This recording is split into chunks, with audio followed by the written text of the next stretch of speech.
और अब खबरें तफसील से। तेलंगाना में 16 जून से नए तालीमी साल का आगाज होने जा रहा है। 16 जून से ही 8वीं ता 10वीं और इंटरमीडिएट के तलबा के लिए ऑनलाइन क्लासेस शुरू किए जाएंगे। कोरोना की वबा के पेश नजर महकमे तालीम के ओहदेदारों ने यह फैसला लिया है। इम्कान है कि जुलाई से कोरोना की वबा खत्म हो जाएगी। इसके बाद एक दिन के वक्फे से स्कूल चलाए जाएंगे। जुलाई के आखिर से स्कूलों को रोजाना की बुनियाद पर चलाए जाने के इम्कान जाहिर किए गए हैं।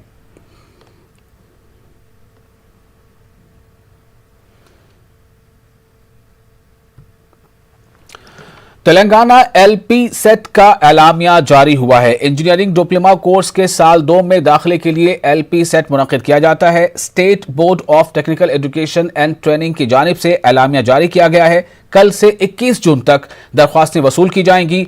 SC/ST तलबा के लिए 300 रुपए जबकि दीगर तलबा के लिए 500 रुपए फीस मुकर्रर की गई है। महकमा टेक्निकल एजुकेशन के कमिश्नर नवीन मित्तल ने बताया कि मसबटेक में वाकई पॉलिटेक्निक कॉलेज में एंट्रेंस टेस्ट मुनक्किद होगा और टेस्ट मुनक्किद होने के 10 दिन बाद नताइज जारी किए जाएंगे। तेलंगाना में कोरोना वायरस के 1813 नए केसेस दर्ज हुए हैं। वहीं 1801 मरीज सेहतयाब हो चुके हैं और इन्हें अस्पताल से डिस्चार्ज भी किया जा चुका है।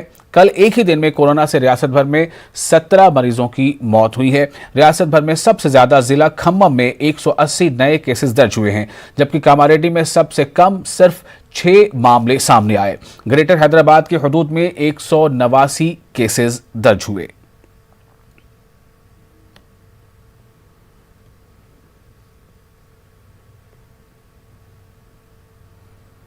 GHMC यानी ग्रेटर हैदराबाद म्युनिसिपल कॉर्पोरेशन की जानिब से कोरोना वैक्सीन पर शऊर बेदारी प्रोग्राम मुनक्किद किया गया।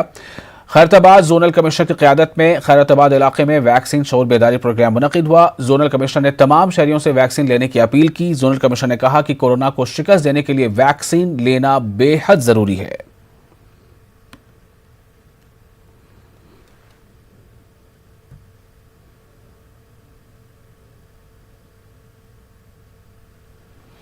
और तेलंगाना में लॉकडाउन के औकात में कमी कर दी गई है। नए कवानीन पर आज से अमलावरी शुरू हो गई। हुकूमत की गाइडलाइन के मुताबिक सुबह 6 ता शाम 5 रियासत भर में तमाम तिजारती इदारे, शॉपिंग मॉल्स खुले रहेंगे। बैंकों के औकात भी मामूल पर आ गए हैं। मेट्रो ट्रेन सुबह 7 बजे से शुरू होगी। आखिरी ट्रेन शाम 5 बजे तक चलेगी। इसी तरह सिटी बसें भी सुबह 6 बजे ता शाम 5 चलती रहेंगी।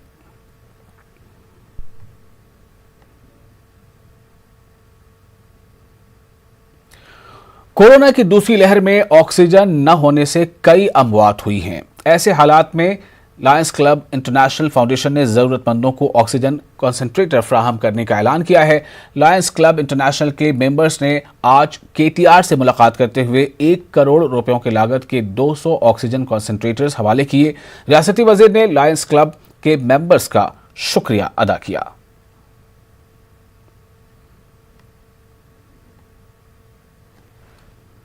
Actually, the project we have conceived and executed within 45 days. We have collected more than 1 crore rupees donation for this project because this is the need of the hour.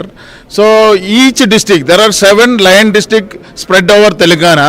So each district will be having a project of this oxygen concentrator from where we will be giving to the needy people. And then after their use we will take back. That is just to provide service to the needy, all oxygen concentrator.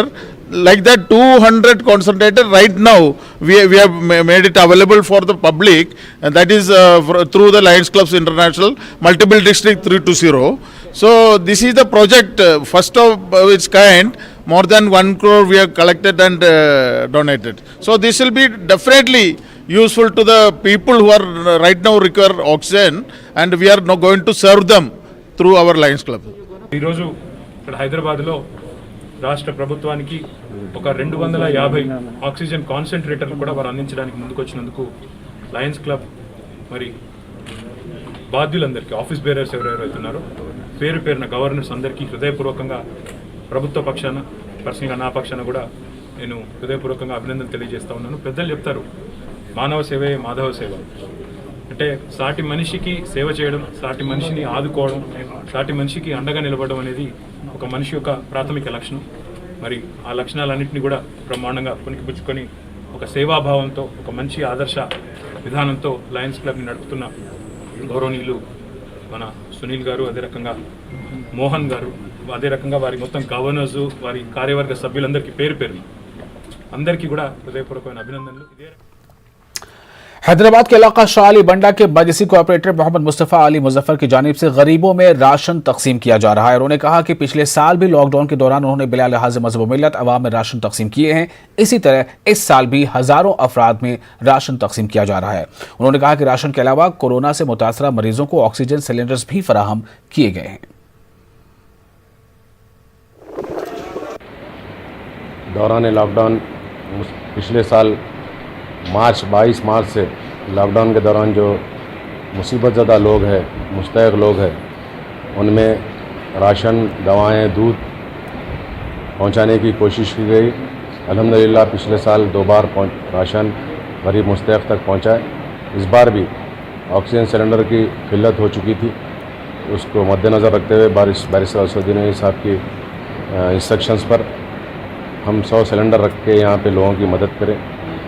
Free में जो है ना cylinder घर घर तक पहुँचाने की कोशिश करें। सिर्फ शालीबंडा हल्का नहीं बल्कि सारे हैदराबाद से कहीं भी फ़ोन आता था। जब पार्टी की तरफ से एक हेल्पलाइन नंबर दिया गया था, वो हेल्पलाइन 12 बजे तक काम करता था। उसके बाद रात के औकात में जो भी मुसीबत परेशान हाल लोग ऑक्सीजन सिलेंडर का मुतालबा करते थे, हम पूरी कोशिश करें, ज़्यादातर लोगों को पहुंचाने की कोशिश करें। अल्लाह ताला का शुक्र है, अल्लाह ताला ये काम लिया। और भी हम अनाज का काम शुरू करे हैं, इंशाअल्लाह मुस्तहक़ तक पहुंचाने की कोशिश करेंगे। मरकजी हुकूमत के तरीक़ेकार पर नाराजगी जाहिर करते हुए निज़ामाबाद में CITU की क़यादत में एहतजाज किया गया। CITU जिला सेक्रेटरी नूर जहां ने बताया कि कोरोना की बढ़ती वबा पर काबू पाने में मरकजी हुकूमत पूरी तरह से नाकाम हो गई है। उन्होंने कहा कि कोरोना की वजह से लाखों अफराद बेरोजगार हो गए हैं। मरकजी हुकूमत मजदूरों के मसाइल पर तवज्जो देने से कासिर है। बेरोजगारी से परेशान हाल मजदूरों को राशन सप्लाई करने का उन्होंने मरकज से मुतालबा किया है।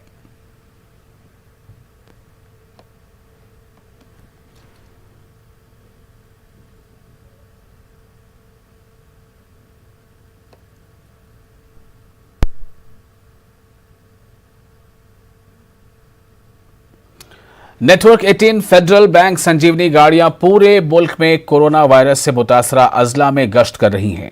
वैक्सीन की अहमियत के हवाले से बेदारी लाने की हमारी कोशिशों को आपकी ताईद की अशद जरूरत है। आइए एक नजर डालते हैं कि संजीवनी गाड़ियां किन इलाकों में हैं।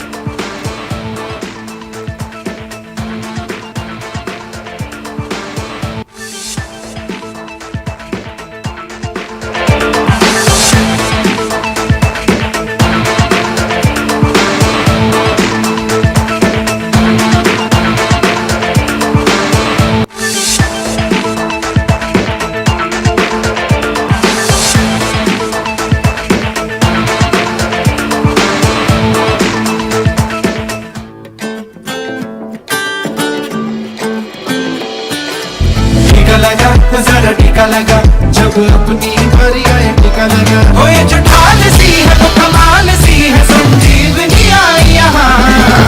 टीका लगा जरा टीका लगा, जब अपनी बारी आए टीका लगा। टीका लगा जरा टीका लगा, जब अपनी बारी आए। टीका लगा जरा टीका लगा, जरा टीका टीका टीका टीका। लगाया क्या?